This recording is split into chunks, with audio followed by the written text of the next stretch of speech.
Media Pembelajaran Sejarah Indonesia oleh Dian Ratna Pertiwi, SMK Negeri 1 Lebak Barang. Tujuan yang hendak dicapai dalam pembelajaran kali ini adalah melalui pendekatan saintifik, model discovery learning, dengan mengamati tayangan video tentang Sumpah Pemuda, peserta didik dapat menganalisis dan mengkorelasikan peristiwa Sumpah Pemuda dengan tujuan pergerakan nasional dan menyimpulkan makna Sumpah Pemuda dengan penuh tanggung jawab.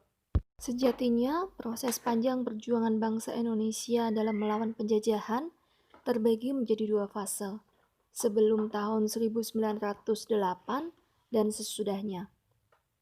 Sebelum tahun 1908, perjuangan rakyat Indonesia masih terpusat pada perjuangan fisik, dengan perlengkapan senjata yang sangat sederhana. Perjuangan ini pun masih bersifat kedaerahan, sehingga sangat mudah untuk digagalkan.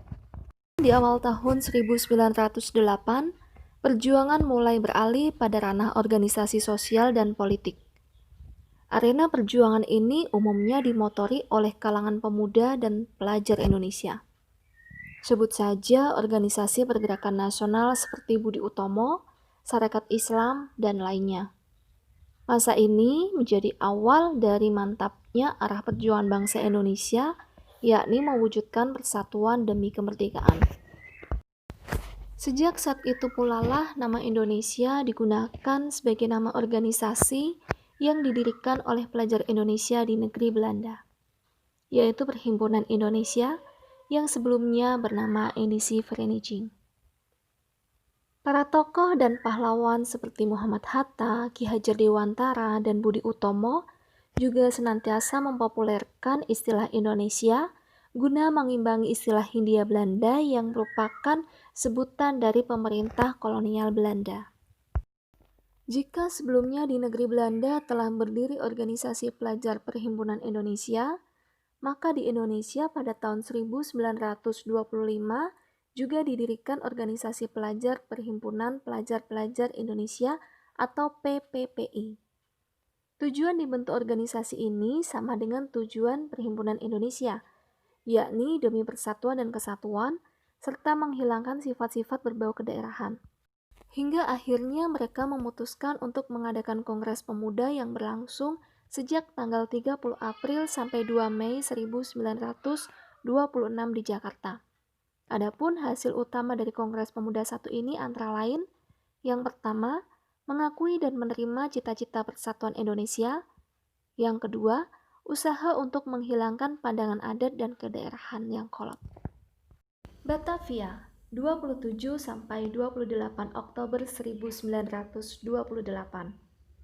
Para pemuda berkumpul mengucapkan ikrar yang kita kenal dengan nama Ikrar Sumpah Pemuda.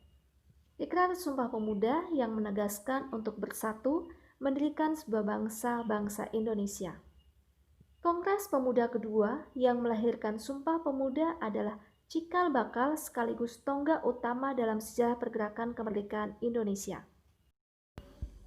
Pergerakan organisasi politik dan aksi massa yang dulu tidak saling terhubung akhirnya diikat oleh sebuah kesamaan atau imajinasi tentang sebuah bangsa yang merdeka, berdaulat, adil, dan makmur.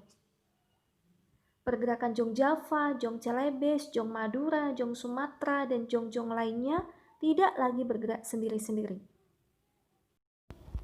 Di hadapan semua orang, sebelum merdeka kita bermufakat menyatakan sumpah, yaitu bertanah air satu tanah air Indonesia, berbangsa satu bangsa Indonesia, dan berbahasa persatuan bahasa Indonesia.